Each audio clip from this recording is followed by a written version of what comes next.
वजीर civil supplies उत्तम कुमार रेड्डी ने ऐलान किया कि तेलंगाना हुकूमत आइंदा 2 माह में राशन कार्ड होल्डर्स को आला मियार यानी बारीक चावल फराहम करने के लिए तैयार है। उन्होंने बताया कि हुकूमत ने इब्तदाई तौर पर जनवरी में तकसीम शुरू करने का मंसूबा बनाया था, लेकिन मजीद तैयारियों की ज़रूरत की वजह से ये अमल फरवरी या मार्च से शुरू होगा।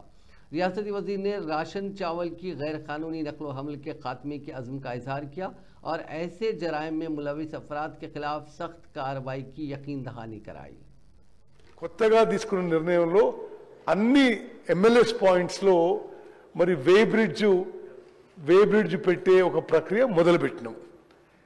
అదే విధంగా మరి గౌరవ ముఖ్యమంత్రి గారు కేబినెట్ తీసుకున్న నిర్ణయం మేరకు ఈ సంక్రాంతి తర్వాత రాష్ట్రంలో ఎంతమంది బీపీఎల్ కుటుంబాలు ఉన్నారో ఎంతమందికి ఎలిజిబిలిటీ ఉందో అందరికీ రేషన్ కార్డు ఇవ్వబోతున్నామని చెప్పి నేను మనవి చేస్తున్నాను।